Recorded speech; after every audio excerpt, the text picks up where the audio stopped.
થયું. કામ મંજૂર થયા પછી જ્યારે લાઈન પડી ત્યારે હાઈટેન્શનની 2 લાઈનો પડી ત્યારે ગેટકોવાળા, એસએમસીવાળા, તમામ લોકો, જીઈબીવાળા બધા લોકો દોડતા થયા.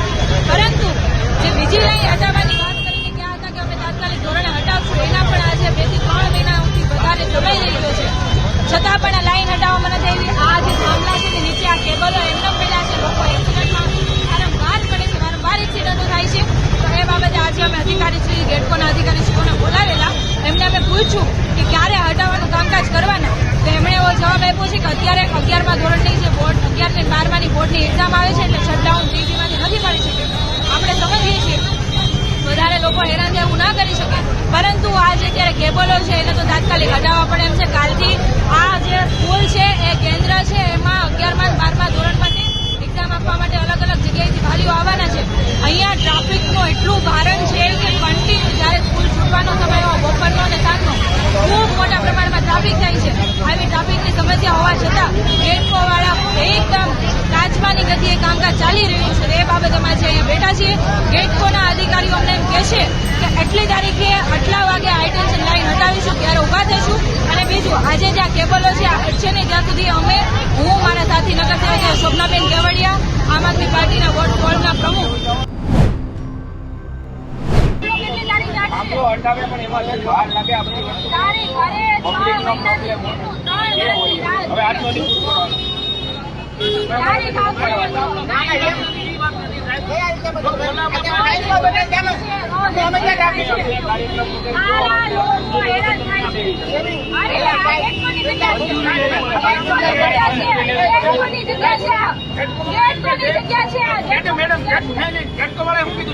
તમારા થાંભલા નીચેથી હારી નો અમે ગેટકોની જગ્યામાં બેઠા છીએ. ગેટકોની જગ્યામાં બેઠા છીએ. ગેટકોની જગ્યામાં બેઠા છીએ. ગેટકોની જગ્યામાં બેઠા છીએ. ઊભા નહીં થઈએ. મારા વિસ્તારના લોકો હેરાન થાય છે. મારા વિસ્તારના લોકો હેરાન થાય છે. મારા વિસ્તારના લોકો હેરાન થાય છે. મારી જગ્યાની નીચેથી વાહન ન આવી શકે તો અમે ગવર્મેન્ટનો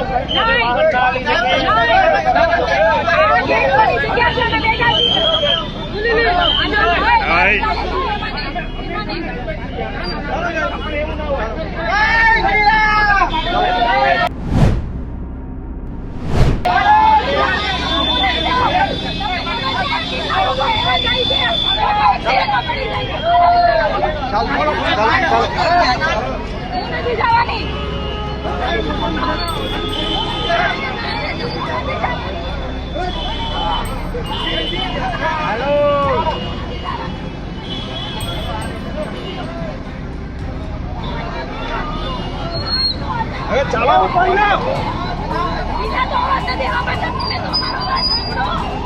અહીંયા લોકો હેરાન થાય છે. અમે અહીંયા ગેટકોની જગ્યામાં બેઠા હતા. તમારી જગ્યાએ આમાં બોલો ન જાય. અમને કાઈ બોલવાની તો હોવી ઉપર આવવાનું.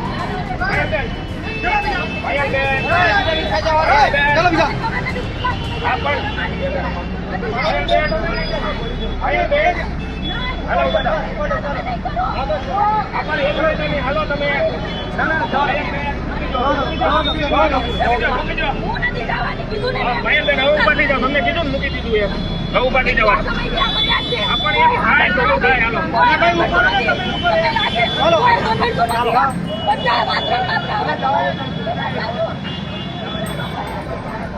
આગળ આગળ આગળ આગળ આમાં આમાં આમાં ઉપર ઉપર ઉપર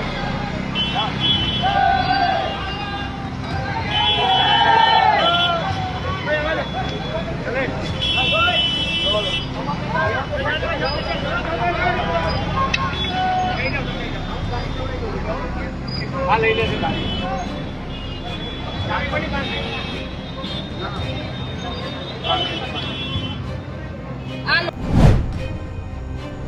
લોકોની કેટલી તાનાશાહી છે જોવો છો. લોકોના કામ માટે જ્યારે અમે પ્રશ્ન ઉઠાવતા હોય તો પણ અમારા ઉપર કેસ કરી દેવામાં આવે. આજે અમે હાઈ ટેન્શન લાઈન અડતી નથી. મારા વિસ્તારના લોકો રોજ બરોજ હેરાન થાય છે. ટ્રાફિકની સમસ્યા, બાળકો અહીંયા ભણવા આવે ત્યાં પ્રોબ્લેમ, ટ્રાફિકમાં હેરાન થવું પડે, લોકોના એક્સિડન્ટમાં કેટલી વખત પડી જાય છે. છતાં પણ કઈ ધ્યાન નહીં. બસ ખાલી માત્ર અમે જયારે અવાજ ઉઠાવીએ ત્યારે આવી રીતના દાદાગીરી કરીને અમને ભરી લેવામાં આવે છે.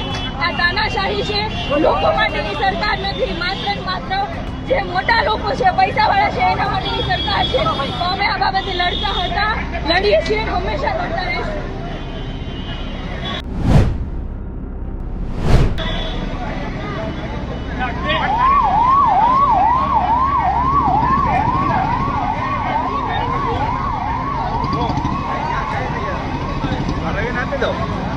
મિલન નામથી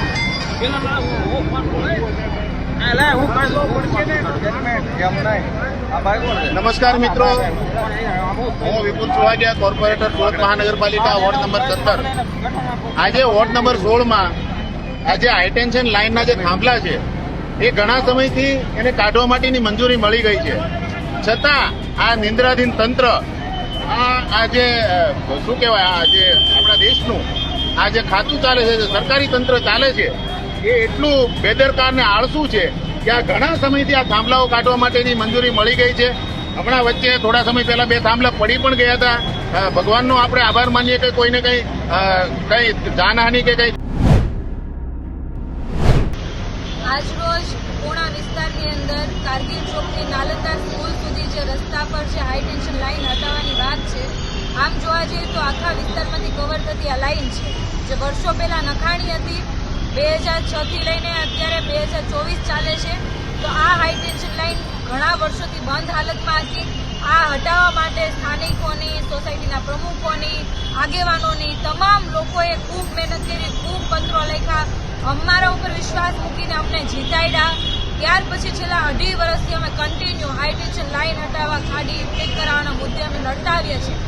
ત્યારે હમણાં થોડા સમય પહેલા જે હાઈ ટેન્શન લાઇન 2 લાઇન પડી, તો ત્યારે ગેટકોના અધિકારીઓ, એસએમસી, જીબી તમામ લોકો દોડતા થઈ ગયા અને હાફડા ફાફડા થઈને ત્યાં સ્થળ ઉપર જઈને કામગીરી કરી.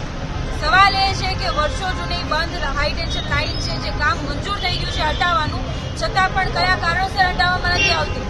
આ પહેલા એવું કહેવામાં આવ્યું હતું કે અમે હટાવી દઈશું અને થોડા સમયની અંદર હટી જશે. જ્યારે અમે અધિકારીઓને ફોન કર્યા છે કે ક્યારે હટાવવામાં આવશે, ત્યારે એવું કહેવામાં આવ્યું છે 2 દિવસમાં હટી જશે, 3 દિવસમાં હટી જશે. પરંતુ આ આવતી 11 તારીખે બોર્ડની 11માં, 10માની, 12માની એક્ઝામો ચાલુ થતી હોય છે. વિસ્તાર ટ્રાફિકવાળો છે, વારંવાર રજૂઆત છતાં લાઇન નહોતા હટાવતા અને હાઈ ટેન્શન લાઇનની નીચે પેલા લાંબા વાયરો પણ હતા, જેના કારણે લોકોનું અકસ્માત પણ વારંવાર થતું હતું. તો આજે ગેટકોના અધિકારીઓને ત્યાં સ્થળ પર બોલાવીને એમની સાથે ચર્ચાઓ કરી. ચર્ચાઓ દરમિયાન એમણે એવા જવાબો આપેલા હતા, ઉડાવ જવાબો આપેલા હતા કે અમારી પાસે માણસો નથી, મજૂરો નથી, એના માટે હટાવી નથી શકતા. જે બિલકુલ ઉડાવ જવાબ હતો, બિલકુલ સાંભળી શકાય એવું ના હતો. ત્યારે હું, મારા સાથી કોર્પોરેટર એવા શોભનાબેન કેવડિયા, વોર્ડ પ્રમુખ એવા મિલનભાઈ, તુષારભાઈ, મને આખી ટીમ સાથે અમે ત્યાં હાઈ ટેન્શનની લાઇન નીચે બેસી ગયા હતા. પછી માનનીય જે પોલીસ સ્ટેશનની અંદરથી માનનીય પોલીસ પીઆઈ સાહેબને બધા આવેલા હતા. એમણે આશ્વાસન આપ્યું છે કે આજની તારીખમાં પેલી જે લાઇન છે, વાયરો જે ટીંગાય છે, હટાવી દેવામાં આવશે. ગેટકોના અધિકારી સાથે પણ વાત થઈ કે આજની તારીખમાં જે વાયરો છે હટાવી દેવામાં આવશે.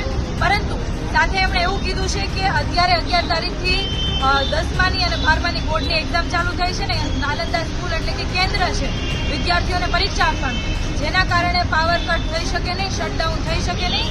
જીબી દ્વારા પાવર કટ ના થવાના કારણે લાઇન અત્યારે હટાવી શકાશે નહીં. અત્યારે એટલું ગેટકો તરફથી આશ્વાસન આપવામાં આવ્યું છે કે જેવી આ બોર્ડની એક્ઝામ પૂરી થશે, એટલે કે 28 તારીખ આસપાસ, એટલે કે તરત જ એ કામગીરી ચાલુ કરવામાં આવશે, હાઈ ટેન્શન લાઇન હટાવવામાં આવશે એવું આશ્વાસન આપ્યું છે. પરંતુ હવે એટલું આજે છેલ્લું કહેવા માંગીએ છીએ કે જો આ બોર્ડની એક્ઝામ પછી કામ ચાલુ કરવામાં નહીં આવ્યું, હાઈ ટેન્શન લાઇન નહીં હતી, તો સોસાયટીના લોકો, વિસ્તારના લોકો, તમામ લોકોને સાથે લઈને રસ્તા પર બેસી જશું ને ખૂબ મોટા પાયે ઉગ્ર આંદોલન થશે. બાકી આ હાઈ ટેન્શન લાઇન હટાવીને રહીશું. જય હિન્દ, જય ભારત.